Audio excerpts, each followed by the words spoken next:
Então, gente, começando mais um podcast, meu nome é João Carvalho, eu sou da comissão organizadora, sou oncologista do Hospital Cardoso Fontes e agradeço a todos por estar aqui com a gente para fazer esse bate-papo. Carolina Nobre, Renato Faria, Alexandre Paladino, por terem aceito o nosso convite. E gostaria de uma breve apresentação de cada um e a gente vai começar a dinâmica da conversa, ok? Eu sou Ana Carolina Nobre, eu sou oncologista, trabalho na Oncologia DOR. Meu nome é Renato Faria, eu sou urologista focado na parte de uro-oncologia, trabalho no Hospital Central da Polícia, no Hospital São Vicente de Paulo e no consultório em Copacabana. Eu sou Alexandre Paladino, eu sou oncologista clínico, eu trabalho na Oncologia DOR e no INCA.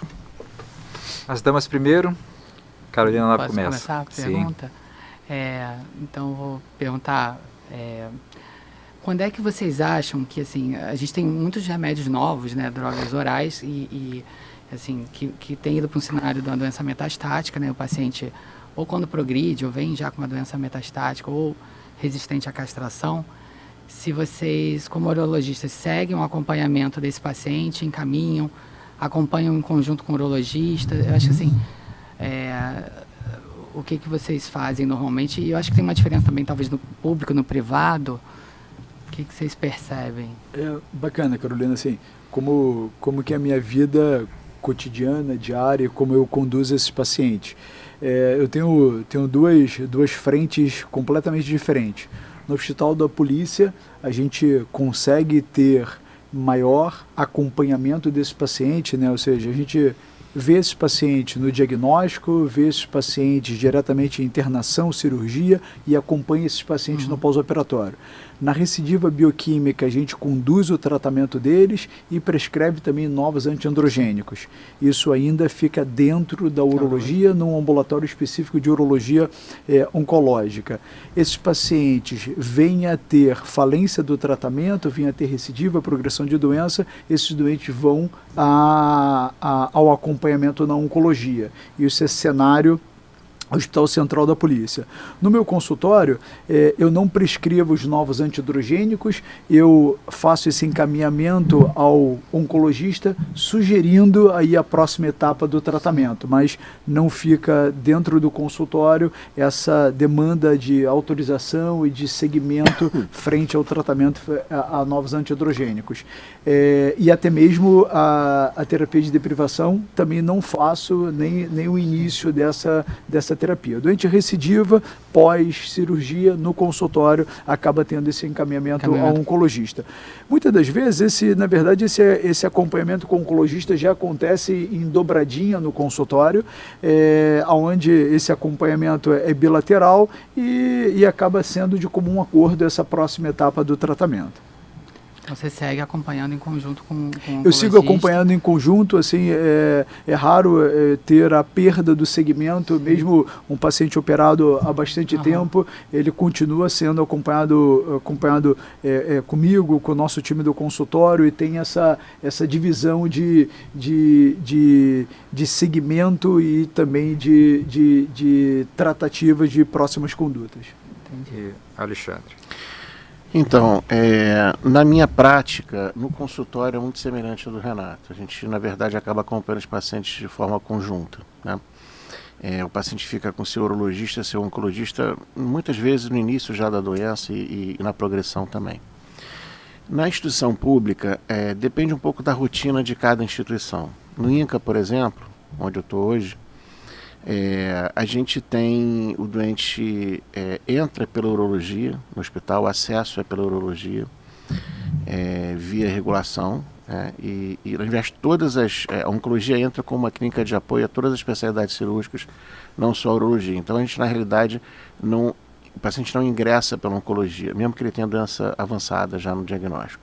Ele entra pela urologia, mesmo não tendo indicação cirúrgica, por exemplo.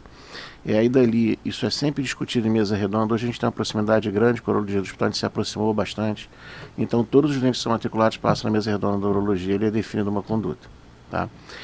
O paciente que vai ser operado, eventualmente vai ficar na urologia e pode até não ir para a oncologia.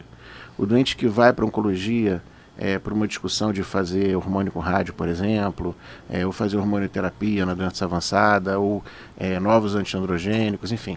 a gente fica com esse doente na oncologia. Esse doente acaba não indo mais na urologia, a não ser que você tenha uma necessidade qualquer de uma avaliação para uma situação circunstancial. É isso por uma rotina do hospital. O doente fica, ele é visto pelo grupo, mas tem uma segmentação realmente nos momentos de acompanhamento. Trabalhei já em outra instituição pública, que eu não sei como funciona hoje, você também trabalhou lá no Hospital da Lagoa, que a urologia tinha um volume grande de pacientes e eles acabavam ficando com os doentes no momento da prescrição de hormonioterapia também, até porque a oncologia na época não estava tão estruturada, enfim, era pouca gente, era difícil a gente conseguir dar conta do volume. Eu acho que cada instituição pública tem uma rotina. Quando veio os antiandrogênios novos, aí os pacientes começaram a ir com os dois. Eu vou deixar esse gancho para vocês, então, para o Alexandre e para a Carolina também, a gente que faz essa parte de uro-oncologia há algum tempo. Eu peguei a época do dietilbestrol, 2005, né, que a gente fazia comprimido e dava trombose, era uma coisa terrível, aí depois a ciproterona, depois a biclotamida. E achava que estava bom, né? E achando que estava bom. E a gente percebeu ao longo dos anos que a gente percebe uma facilidade do medicamento, né? Então hoje você tem um antiandrogênio de primeira geração, você tem o bloqueio hormonal, que ele pode ser mensal ou trimestral, até semestral, e a indústria tem investido pesado para cada vez mais, não só para o tumor geniturinário, também como carcinoma coloretal, para os medicamentos passarem da quimioterapia infusional, que era da década de 80 e 90, e a gente está passando para a quimioterapia oral. E por uma questão de necessidade que eu vejo, não sei, o Renato, eu digo isso por conta do Cardoso Fontes, por conta de necessidade, por falta de oncologista mesmo nas instituições públicas, o urologista tem pego essa prescrição, sobretudo na rede pública, por falta de profissional. Então você faz o bloqueio hormonal, você faz antiandrogênico de primeira geração, de segunda geração e tal. Alexandre, você que pegou essa transição aí dos 20, 30 anos, como você enxerga hoje, com o investimento da indústria, não só a mudança da padronização da prescrição do medicamento, o urologista ter que prescrever o antiandrogênico e o bloqueio hormonal? O que você acha? Isso é uma tendência, isso é uma coisa transitória ou isso é uma coisa de serviço? Sua opinião e depois a do Renato, primeiro do Alexandre. Bom, a minha opinião é a seguinte, eu entendo que o tratamento do paciente com câncer de próstata ele é um tratamento multidisciplinar, isso está bem definido, está muito claro para a gente. Isso traz um benefício para esse paciente, né? Quem vai exatamente prescrever, eu acho que é um detalhe dentro dessa linha de cuidado. Eu não vejo problema do urologista prescrever. Habitualmente, mais frequentemente, o oncologista prescreve na maior parte dos serviços e na clínica privada principalmente, até porque hoje essas drogas são cobertas pelas seguradoras, de uma maneira geral a prescrição sai do oncologista. Mas eu entendo que o importante é você ter treinamento para fazer a prescrição, né? Porque tem urologista que não está habituado a tratar câncer, né, e tem focado mais em outras áreas da urologia, como tem também um oncologista que não está habituado a fazer uro-oncologia, né? Então, o importante é você ter um time que se fala e o paciente vai ter benefício com isso. Quem exatamente faz a prescrição, eu acho que isso é um detalhe da disponibilidade do profissional, como você falou, por vezes no serviço público a gente tem muito mais urologista do que oncologista, essa que é a verdade, né? E a gente está tendo uma dificuldade realmente de trazer oncologistas com interesse em trabalhar no serviço público. Isso até tem mudado um pouco ultimamente, tá? Mas o mercado tem mexido um pouco. Mas o atrativo de ficar na clínica privada há 2 décadas atrás, né, era muito maior para o oncologista até do que hoje. Hoje a gente vê realmente as pessoas voltando um pouco para o serviço público. Desculpa, você acha então que vocês são de opinião que a verticalização impacta na oferta de profissional para assistência pública também? Sim. Não, o que eu estou colocando é o seguinte, no passado, vamos botar aí 2 décadas atrás, tá? 1 década atrás mesmo, não sei tão distante assim, hoje o atrativo de trabalhar no serviço privado, do ponto de vista de mercado, de remuneração, ele é mais interessante para o profissional de saúde em linhas gerais. Para o oncologista não é diferente disso. Mas antes era mais ainda, né? Então era muito difícil você conseguir trazer o oncologista para trabalhar no serviço público. O cara ficava tem interesse específico em ensino, pesquisa, ficar numa instituição que oferece isso para ele, porque tem um residente e tudo, mas a gente tem essa dificuldade. Então, de fato, os serviços de oncologia começaram a ser reestruturados Quando eu olho, por exemplo, na época de residência, lá no passado, né, a gente está falando de 2000, no ano 2000, a gente tinha o INCA, na realidade, no Rio de Janeiro, como acho que ainda é o principal centro de oncologia, porque tem formação de residente, essa coisa toda, mas os outros hospitais eram muito apagados. Isso não é assim hoje. Na verdade, houve uma estruturação da rede federal, né, que abraça a parte do tratamento oncológico, alguns UNACONs também foram credenciados, enfim. E isso acabou sendo mais distribuído para outros locais, o que é muito importante, obviamente, para você tentar trazer mais acesso. Mas essa estruturação maior, ela teve talvez de uns 15 anos para cá. Né? Não sei se vocês vão concordar comigo, mas isso aconteceu. Se você olha lá para trás, não era todo lugar que você tinha um oncologista. Por exemplo, no Hospital da Lagoa, como eu falei, como eu dei como exemplo, quando eu acabei a minha residência, eu comecei a trabalhar no Hospital da Lagoa. Eu era o único oncologista do hospital. Hoje tem bastante gente, né? Agora, não sei quantos, né? Hoje, oscila, às vezes mais, menos, mas é um serviço estruturado. Como é que você vai sozinho prescrever hormonoterapia para um catatal de gente? Não tem o menor sentido, né? Então, acho que na clínica privada, o que motiva o doente ir para um oncologista é a facilidade de você ter acesso tanto ao uro quanto ao onco, e você ter a fonte pagadora, a remuneração da hormonoterapia, muitas vezes vinculada à prescrição de uma clínica oncológica. No serviço público, o que determina, e aí sim acho que tem muito mais urologista prescrevendo no serviço público, é pela escassez ainda de oncologista, apesar disso estar melhorando. Tá? Mas assim, ainda é muito pouca gente para a necessidade de uma doença tão prevalente, né? Renato, qual foi o seu feedback lá na HCPM? O que aconteceu lá que o urologista teve que prescrever então? Bacana. Qual é a visão que o Paladino comenta, que eu também concordo integralmente? É a visão multidisciplinar, eu acho que essa é uma ideia fundamental. A segunda questão é que a gente está vivendo algumas épocas, né? Lá atrás, mesmo na doença metastática, era o urologista que comandava todas as ações desse paciente. A partir do Charter, a partir de 2015, teve toda aí a confirmação da necessidade da gente fazer quimioterapia. Essa doença avançada foi ao oncologista.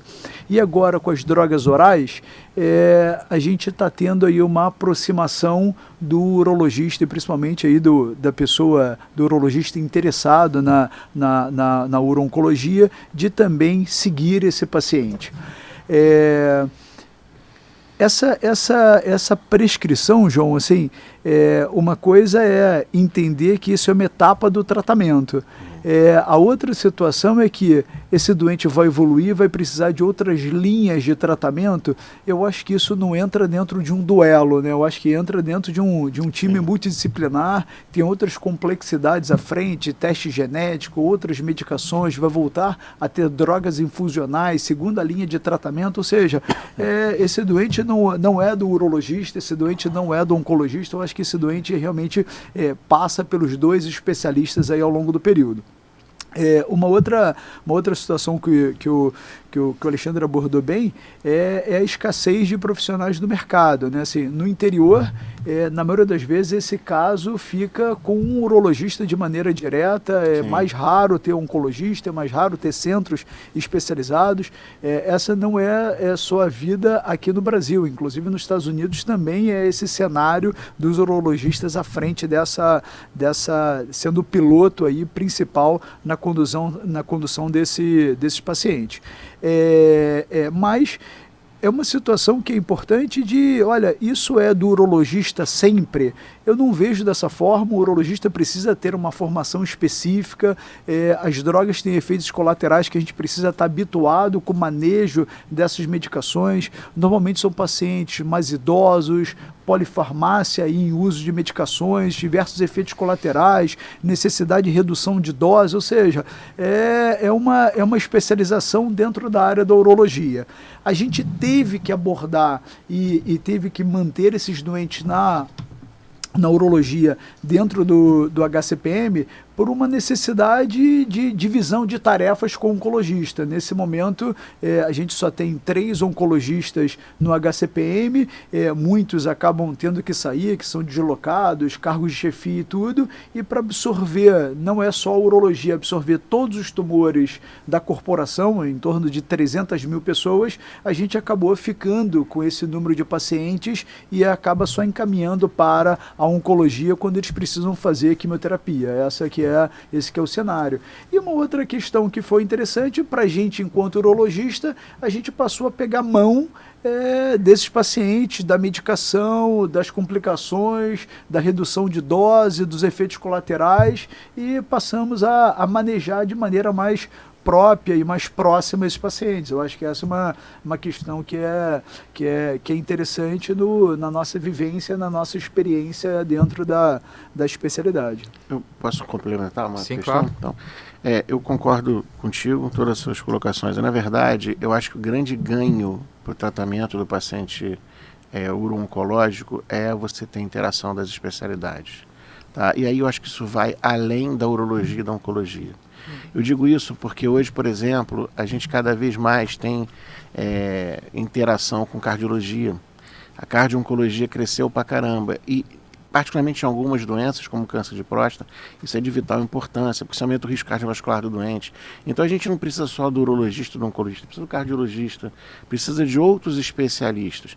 Se a gente fosse um pouco do câncer de próstata, câncer de bexiga, hoje imunoterapia, todo paciente praticamente faz imunoterapia, câncer de rim, idem. Aí a gente tem uma gama de efeitos imunomediados enorme. A gente está falando da necessidade de ter um endocrinologista junto contigo para repor hormônio por um hipotiroidismo. Veja bem, geriatra. Eu posso prescrever hormônio para... Claro que eu posso prescrever, vocês podem, qualquer um pode, mas você gosta, você sente à vontade, não é gostar, eu diria, mas sente seguro, né? Não é sempre assim. Então eu acho que a troca ela é de muito ganho, não só para o paciente e para o profissional, para todo mundo nessa história, né?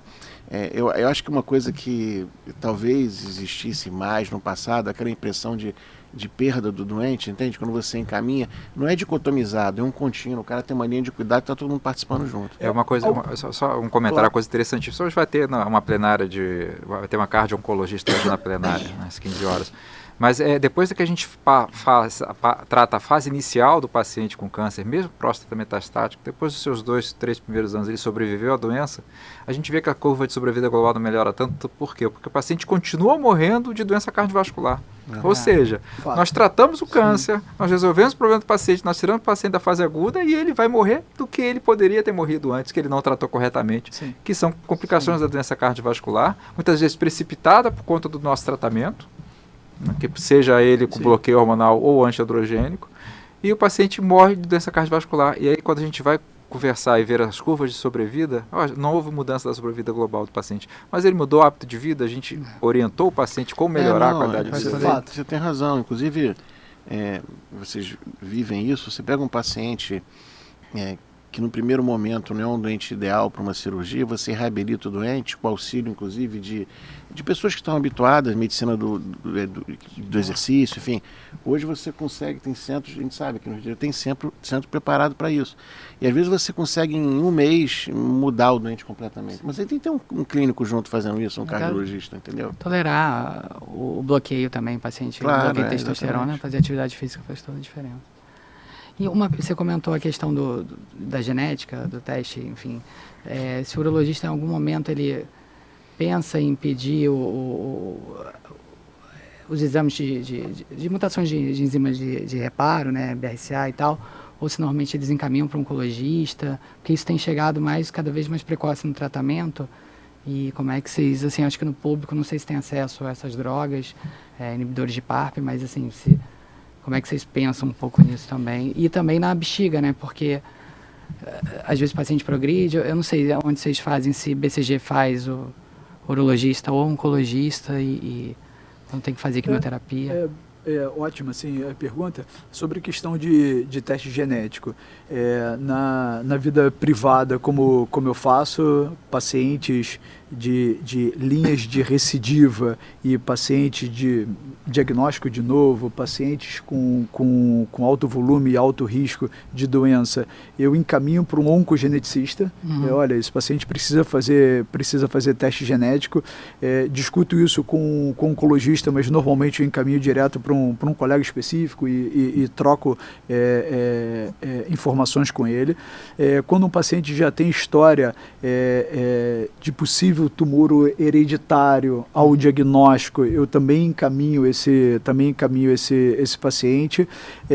Para tumores de bexiga, a gente tem lá na polícia, a gente tem uma parceria com o laboratório e a gente acaba encaminhando para esse laboratório e acaba tendo essa via direta pelo laboratório. Eu acho que essa é mais uma estratégia dividida com o oncologista dentro da linha de tratamento. Cada vez mais a gente está habituado a tomar essa decisão, né? Não só para vigilância ativa, não só para linha de tratamento, para orientações a familiares. Cada vez mais a gente está fazendo uma medicina de precisão. O tumor de tórax, a mama nos ensinou e cada vez mais a gente está absorvendo isso na próstata, bexiga também, enfim, está entrando dentro da nossa realidade, né? Olha, eu concordo, né? Na realidade, se a gente olha para como é feito hoje o tratamento oncológico, em linhas gerais, você tem o conhecimento de biologia molecular cada vez mais importante em tomadas de decisões e orientações terapêuticas, né? No câncer de próstata não é diferente disso, né? A gente tem que, em algum momento do curso da doença desse paciente hoje, na verdade, a gente ainda tem os inibidores de PARP que você citou, né?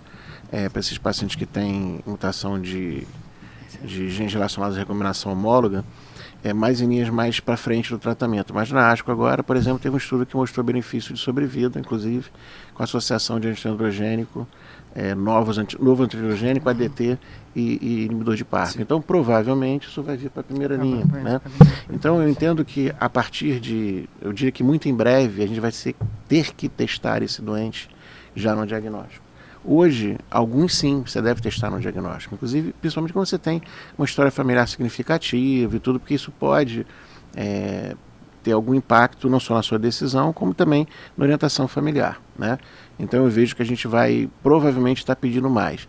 E junto, né, e em paralelo a esse conhecimento melhor da biologia molecular do câncer, e também do câncer de próstata, obviamente, a gente começa a ter mais acesso aos testes, porque o teste vai barateando, né? Na medida que você vai usando mais, você começa a ter menos custos. Os testes custavam 3 ou 4 vezes mais há alguns anos atrás. 2 anos atrás, 5 mil e pouco, agora já está sendo a R$1.500. E hoje você tem, na verdade, muitos grupos criando laboratórios de genética próprios para poder tentar viabilizar isso, e você não precisa fazer um sequenciamento necessariamente amplo ou testar gene por gene. Você tem plataformas enxutas ali para câncer de próstata, com genes específicos para aquilo, para câncer coloretal, com genes específicos para aquilo. Isso facilita muito. Infelizmente, a gente não tem disponibilidade de todas as drogas no serviço público, né? Então, assim, você vai testar esse doente com qual finalidade? Se não vai mudar a tua tomada de decisão, e se é um doente que, a princípio, não tem uma questão de história familiar muito significativa, nada por orientação da família, você precisa testar de todo mundo? Não, porque você vai agregar um custo sem necessariamente ter um ganho nisso aí. Mas, assim, acho que é a história natural das coisas. As drogas e o conhecimento, ele vai sendo trazido da doença avançada para a doença mais inicial, o custo dos testes, ele vai diminuindo, o custo das drogas vai diminuindo, porque coisas novas vão surgindo. Inicialmente você tem um acesso mais facilitado no serviço privado, isso acaba chegando no público também, e vai acontecer, claro. Eu não sou entrevistado, eu sou entrevistador, mas só dar um feeling que acontece, né, comigo. No último ano, o paciente mais velho que eu operei de câncer de próstata tinha 67 anos. Eu já operei, nesse ano passado, um paciente de 48, um de 52, outro de 57. Engraçado que o de 48, eu falei, vamos fazer pesquisa de mutação BRCA, porque você é muito jovem. Mas, doutor, eu tenho uma filha de 15 anos. Que bom, você vai fazer, se o senhor vier positivo, vai fazer a sua filha.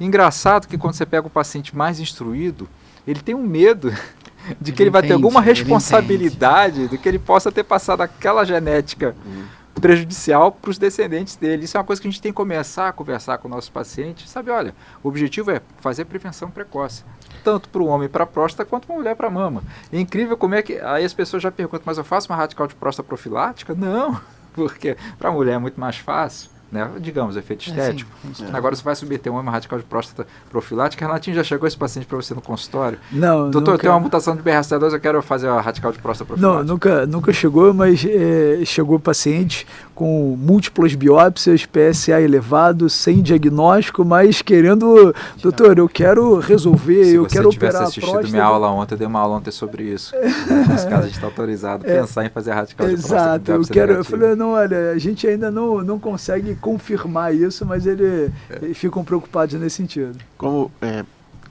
você colocou que você está como entrevistador e não entrevistado. Não entrevistado. Mas aproveitando que eu estou como entrevistado, entrevistador, se me permite fazer uma pergunta também, que tem a ver com as colocações aqui.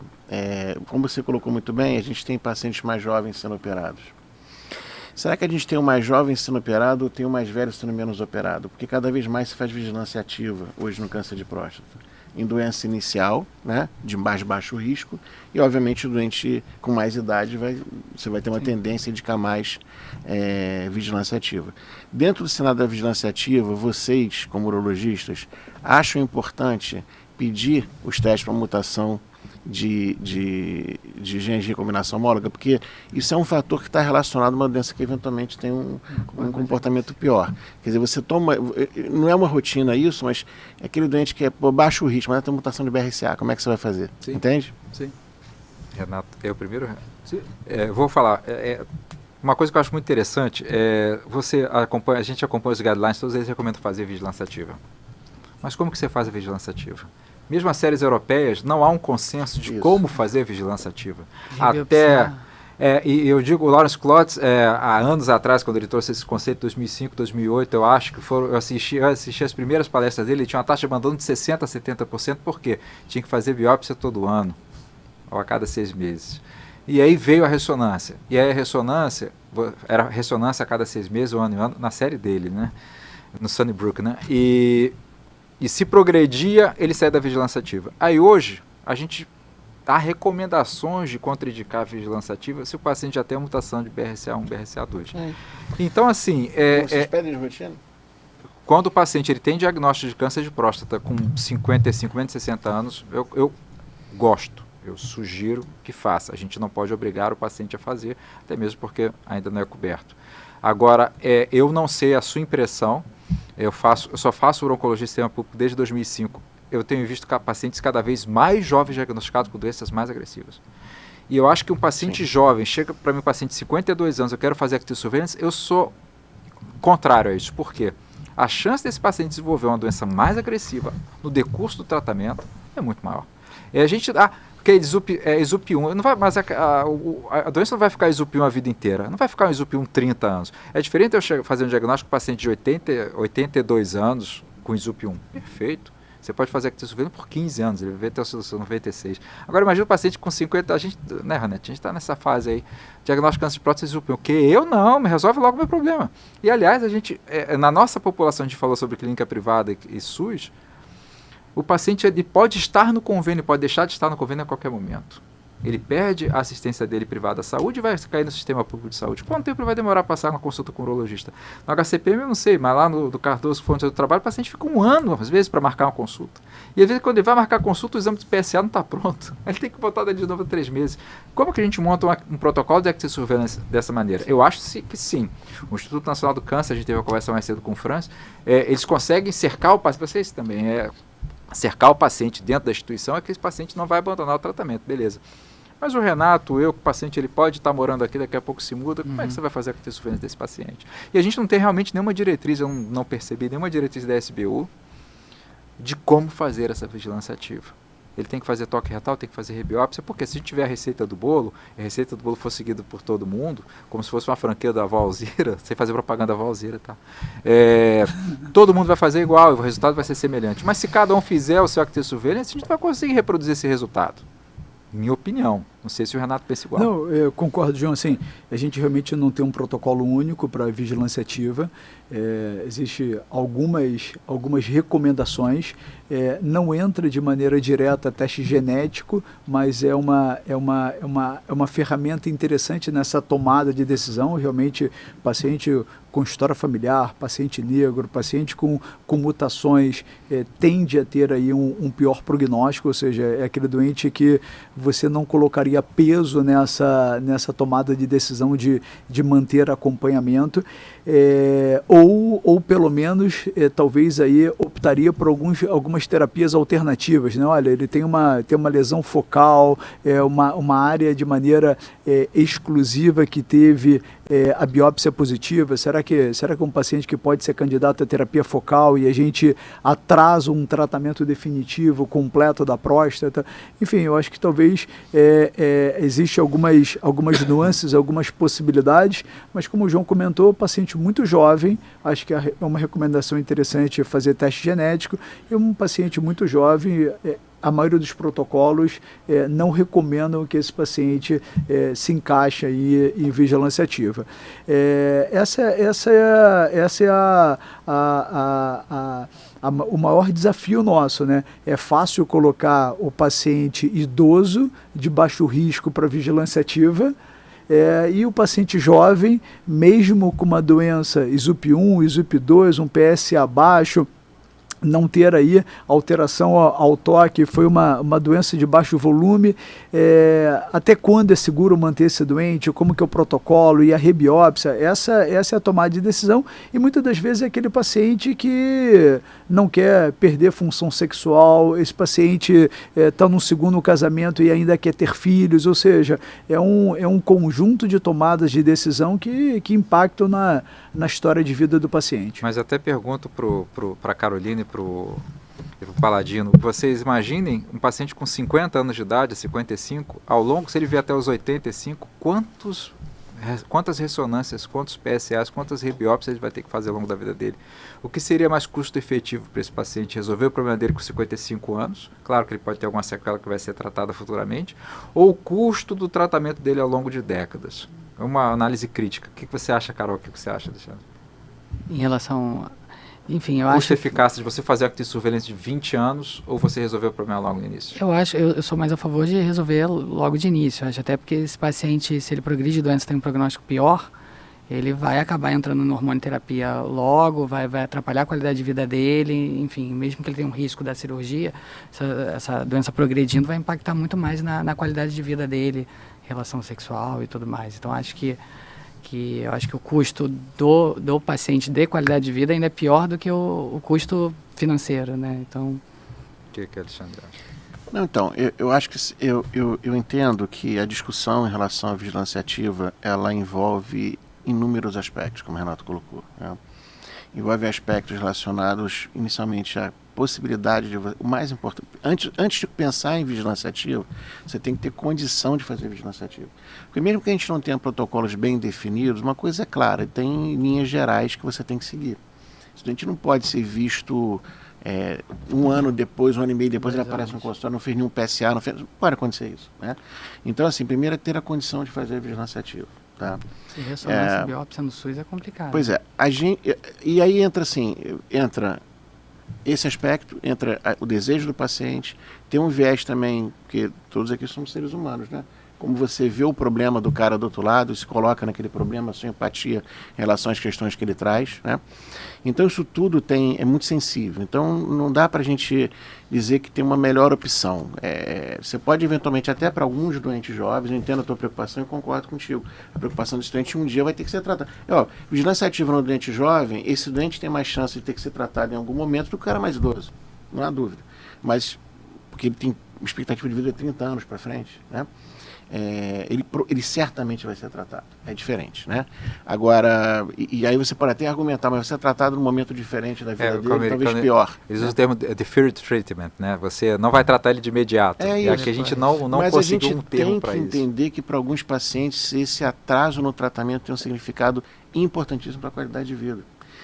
Agora, quando a gente fala de custo, justamente por a gente não ter uma rotina bem definida, fica difícil até de você quantificar o custo disso, né? O custo para o indivíduo é uma coisa, aí envolve as questões todas que a gente está falando aí, não só o custo financeiro. Para um sistema de saúde, eu acho que você pode implementar uma rotina de segmento, de acompanhamento, tentando considerar, ter um pouco de cuidado com a questão do custo, né? Quanto vale fazer uma ressonância, quantos durante a vida, tudo isso, né? Mas assim, aí eu digo, tem um viés. Eu gosto de vigilância ativa, que você mesmo falou, Franz, a gente tem uma experiência muito legal com isso, muitos doentes, entendeu? Então é óbvio que isso me traz uma segurança maior para fazer também, é natural. É quase um relacionamento amoroso. Exato, você não pode sair daqui. Vocês no INCA têm um ambulatório até específico de vigilância ativa, né? Isso faz uma isso diferença. Eles ficam até com a urologia, não ficam com a gente. Mas a gente tem um contato, porque na verdade você tem discussão em conjunto ali na mesa redonda para definir quem vai ficar, quem não vai ficar. Eu acho que é uma experiência até que tem que ser divulgada, porque realmente é interessante para o cenário brasileiro, né? Isso tem um impacto importante. Porque sabe o que acontece também, João? Tem um custo da ressonância o tempo inteiro, mas tem a questão também, e o acesso à ressonância, mas precisa ser ressonância toda hora também, sabe? Essa é a primeira pergunta. Tem que discutir qual exame complementar você fez. Exatamente, tem isso, entendeu? Então talvez não seja tão alto assim o custo. E uma prostatectomia também tem seu custo, né? E uma situação, Alexandre, que a gente também enxerga assim, talvez a gente possa estar levantando críticas aqui da gente ainda não ter um protocolo, não ter um segmento e a gente não ter uma rotina única, né? A rotina do Alexandre, a rotina do João e tudo acaba sendo rotinas diferentes nesse segmento da vigilância. Mas a grande situação é que, como a gente não tem teste genético, na maioria das vezes desses pacientes, a gente não tem esse conhecimento de biologia molecular, as biópsias também tem seus vieses de avaliação, ou seja, olha, esse doente fez uma biópsia por fusão, sim, não, fez uma biópsia por saturação, fez uma biópsia convencional. Essa é uma questão que é importante, né? Será que esse doente está completamente avaliado, esse doente está substadiado, ele fez ressonância em algum momento desse acompanhamento? Essa é a grande situação, né? A gente tem agora um protocolo para vigilância ativa. Será que esse protocolo vai atender a todo mundo? Ele tem que ser individualizado às vezes, não precisa ser exatamente igual para todo mundo. É presidente muito diferente, né? No jovem é mais complicado, né? Sem dúvida. Acho pior. Sem dúvida. Mas eu acho que assim, o que tem que ficar, né, em relação à vigilância ativa é que é uma decisão em conjunta, compartilhada. Com o paciente. E ambos os lados têm que assumir riscos. Né? Sem dúvida. É óbvio, né? E uma premissa para isso é a disponibilidade do recurso para fazer o segmento e do paciente, porque senão também não adianta. Você pode ter o melhor cenário financeiro possível, o cara que não é engajado no segmento, esse cara não pode fazer vigilância. E a situação fundamental, Alexandre, o doente precisa entender que a vigilância ativa é um tratamento. Porque muitas das vezes tem a ideia de não estamos fazendo nada. Não estamos fazendo nada. Esse bloco de acompanhamento, as revisitas, os exames... Eu vou te falar que dá muito trabalho fazer vigilância ativa. Você tem que conversar muito com ele, tem que estar muito bem entendido. Exatamente. Então, por exemplo, não adianta o cara chegar e falar assim, depois de 5 anos fazendo vigilância ativa, tem indicação cirúrgica. Pô, o senhor falou que não tinha que operar. Sim. Não, peraí, não é isso, não entendeu nada. Sim. Entendeu? A gente está retardando a sua cirurgia sem operar em algum momento. Sim. Se o paciente jovem, né? Sim. Pessoal, assim, eu queria, em nome da comissão organizadora, eu queria agradecer demais a presença de vocês. A gente brinca que um podcast é para ser de 25 minutos, a gente está aqui há 40 minutos batendo papo. Então, mais uma vez, agradecer o aceite do convite e, se tudo correr bem, daqui a 2 anos teremos uma nova sessão de podcast no Uronco terceiro Uronco 2027. Muito obrigado por terem vindo e aceito o nosso convite. Eu que agradeço. Obrigado. Obrigado.